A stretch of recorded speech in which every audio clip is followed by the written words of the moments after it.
Hi friends, welcome to our channel. Sita మహాలక్ష్మికి ఇలా class పీకుతూ ఉంటుంది. మీరు మనుషుల్ని చంపచ్చు, కానీ మనసుల్ని చంపలేరు అత్త. మనుషుల్ని తొక్కిపెట్టచ్చు, కానీ వాళ్ళ మనసుల్ని తొక్కిపెట్టలేరు. మీరు ప్రేమ గురించి చాలా తక్కువ అంచనా వేస్తున్నారు అని చెప్తూ ఉంటుంది. ఇదంతా నాకెందుకు చెప్తున్నావు అని అడుగుతూ ఉంటుంది మహాలక్ష్మి. ఎందుకంటే ఆ తప్పు మీరు చేశారు కాబట్టి. ప్రేమని అలా ఎంత తొక్కిపెట్టినా అది రెట్టింపు వేగంతో పైకి వస్తూనే ఉంటుంది అని సీత చెప్తూ ఉంటుంది. మీరు ఆస్తి కోసం ప్రేమని అలా అవమానించారు. ప్రేమ గురించి మీకు తెలీదత్తా, అది గాండ్రిస్తుంది మీరు దాన్ని తొక్కి పెట్టారు అంటే కనుక అని చెప్తూ ఉంటుంది. మీకు ప్రేమ గురించి తెలియదులే అత్త, ఎందుకంటే మీకు ప్రేమించబడటము తెలియదు, ప్రేమించటము రాదు. మీకు కేవలం లొంగ తీసుకోవటం, ఇంటిని అధికారంతో చలాయించటం ఇది మాత్రమే వచ్చు.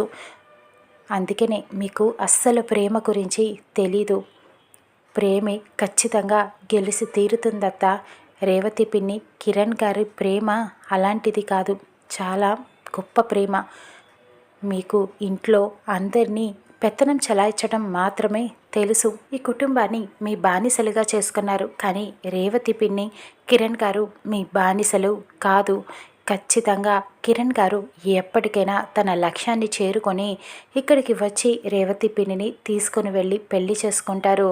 ఖచ్చితంగా ఆ పని చేసి తీరుతారు, మీ ఎదురుగానే చేస్తారు. ఇదంతా కూడా ఆ ప్రేమ పెళ్ళికి నేను కూడా సహాయంగా ఖచ్చితంగా చేసి తీరుతాను. ఇది మీ గొడ్డలి పెట్టు, మీ మీద ఒట్టు అత్తయ్య అని చెప్పి ఒట్టు వేస్తూ ఉంటుంది మహాలక్ష్మి మీద. ఇక మహాలక్ష్మి కోపంగా రగిలిపోతూ ఉంటుంది. ఇక సీత మహాలక్ష్మికి ఛాలెంజ్ చేసి మరీ వెళ్ళిపోతుంది. ఇక మహా ఆలోచిస్తూ ఉంటుంది, నిజంగానే కిరణ్ వస్తాడా, రేవతిని తీసుకువెళ్ళిపోతాడా, అసలు కిరణ్ ఎక్కడ ఉన్నాడు అని చెప్పి ఆలోచిస్తూ ఉంటుంది.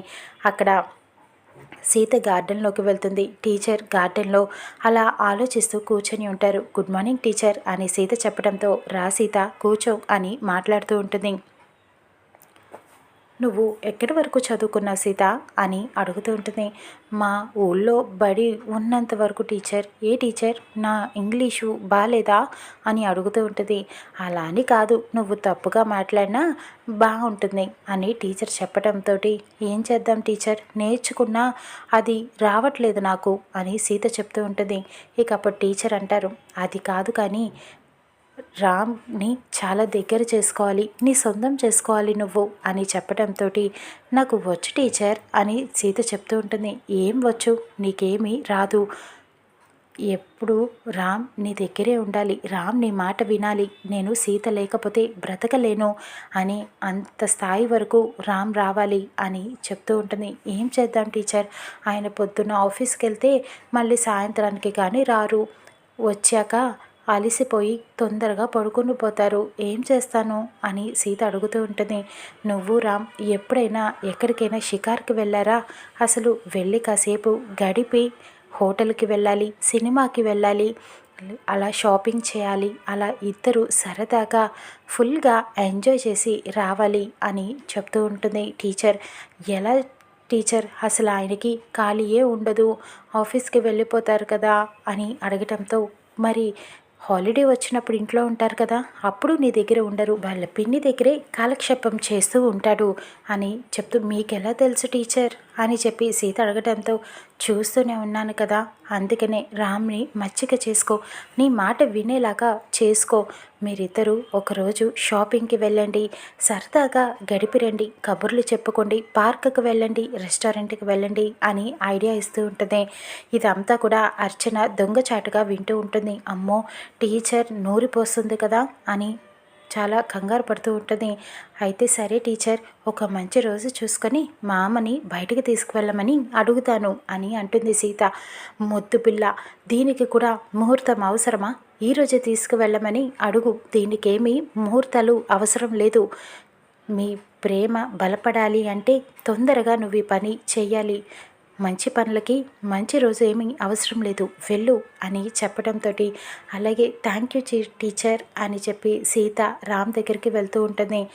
ఇక్కడ అర్చన కంగారు పడుతూ మహాలక్ష్మి దగ్గరికి వెళ్తూ ఉంటుంది ఈ విషయం చెప్పడానికి. అక్కడ కోటితో ఒక రౌడీతో మాట్లాడుతూ ఉంటుంది. సుమతి గురించి ఏమైనా తెలిసిందా అని అడగడంతో, లేదు మేడం, తెలుస్తుంది. నేను ఇక్కడ రామపురానికి వచ్చాను, వాళ్ళ అన్నయ్య ఇంటి దగ్గరే కాపలా కాస్తున్నాను, తొందరలోనే తెలుసుకుంటాను, ఎంక్వైరీ చేస్తున్నాను అని చెప్పడంతో, తొందరగా తెలుసుకో, నాకు ఆ సుమతి ఎక్కడ ఉందో తెలుసుకోవడం చాలా ముఖ్యం. నువ్వు తన గురించి కనుక్కొని చెప్పితే నువ్వు జీవితంలో సెటిల్ అయ్యేలా చేస్తాను, లేకపోతే నీ జీవితాన్ని ఎండ్ చేస్తాను అని వార్నింగ్ ఇస్తూ ఉంటుంది. ఇక్కడ అర్చన పరుగున అక్కడ మహాలక్ష్మి దగ్గరికి వెళ్తుంది. నీకు ఒక అర్జెంటుగా ఒక విషయం చెప్పాలి. అక్కడ టీచర్ ఏం చేస్తుందో తెలుసా? సీతకి అన్నీ నూరిపోస్తుంది. సీతకి రామ్ తోటి బయటికి వెళ్ళమని చెప్తుంది, రెస్టారెంట్లకి, షాపింగ్కి, పార్కులకి వెళ్ళమని చెప్తుంది, రామ్ని దగ్గరికి చేసుకోమని చెప్తూ ఉంటుంది. ఇలా చేస్తే ఎలా? ఇప్పుడు వాళ్ళిద్దరూ కలిసి బయటికి వెళ్ళారనుకో, అసలే వర్షాకాలం, ఒక కురిసిన వాన, వాళ్ళిద్దరూ దగ్గర అయిపోతే కార్లు స్ట్రక్ అయిపోయి అప్పుడు ఏం చేయగలం అని చెప్పి గొడవ చేస్తూ ఉంటుంది. అది ఎట్టి పరిస్థితిలో జరగని పని. నేను రామ్ని లాక్ చేస్తాను, ఆఫీస్లో పని ఉందని చెప్పి 2 రోజులు పూర్తిగా పనిలోనే ఉండేలాగా నేను లాక్ చేస్తాను కదా, అప్పుడు సీత ప్లాన్ని నేను తిప్పి కొడతాను, రామ్ని సీతతో కలిసి ఎక్కడికి వెళ్ళనివ్వను అని చెప్తూ ఉంటుంది. అక్కడ సీత చాలా హుషారుగా రామ్ దగ్గరికి వెళ్తుంది. రామ్ రెడీ అవుతూ ఉంటాడు ఆఫీస్కి వెళ్ళడానికి. సీత రామ్ని అలా తొంగి చూస్తూ ఉంటుంది. ఏంటి సీత గారు ఇలా వచ్చారు, నన్ను అలా చూస్తున్నారు అని రామ్ సరసాలాడుతూ ఉంటాడు. ఈరోజు నువ్వు చాలా ముద్దొస్తున్నావు మామ అని చెప్తూ ఉంటుంది. ఎంత ముద్దొస్తున్నాను అని రామ్ అడుగుతూ ఉంటాడు. రామ్ని సీత హక్ చేసుకొని, ఇంత ముద్దొస్తున్నావు అని చెప్పడంతో, ముద్దొస్తే ముద్దు పెట్టుకోవాలి, ఇలా హక్ చేసుకుంటారా అని అడుగుతూ ఉంటాడు. అప్పుడు సీత రామ్కి ముద్దు పెడుతుంది వీపు మీద. ఇలాగా ముద్దు పెట్టడం అంటే ఇక్కడ పెట్టకూడదు అని సీతని గట్టిగా హక్ చేసుకొని రామ్ సీతకి ముద్దు పెడతాడు. ఇలా పెట్టాలి అని చూపిస్తూ ఉంటాడు. ఏంటి ఇవాళ మంచి హుషారుగా ఉన్నావు అని చెప్పి రామ్ అడుగుతూ ఉంటాడు.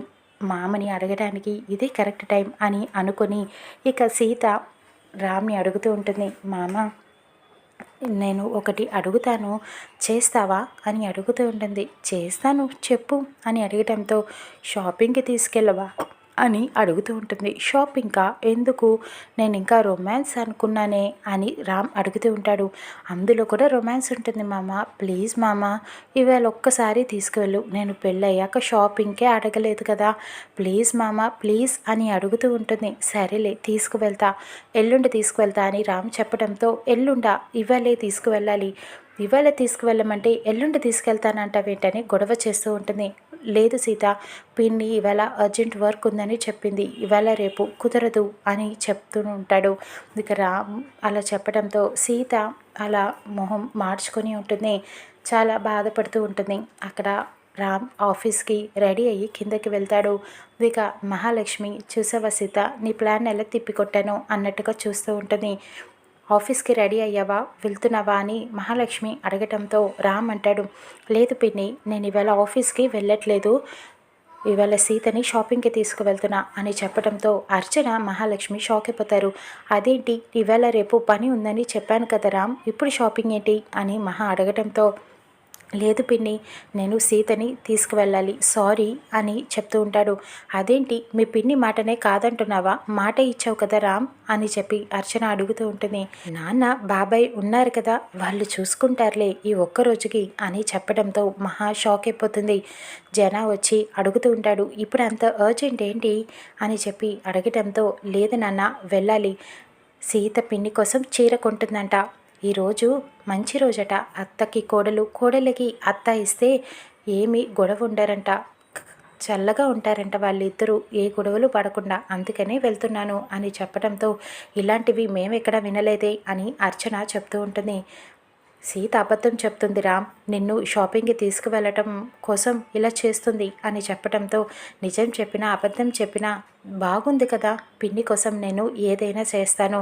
సారీ నాన్న, మీరు వెళ్ళండి ఆఫీస్కి, నేను షాపింగ్కి వెళ్తాను అని చెప్తూ ఉంటున్నాడు. ఇక సీత చాలా నవ్వుతూ సంతోషంగా ఉంటుంది. మహాలక్ష్మి షాక్ అయిపోతుంది. ఇక సీత రామ్ని దగ్గర చేసుకుంటుందా చూద్దాం రానున్న ఎపిసోడ్లో.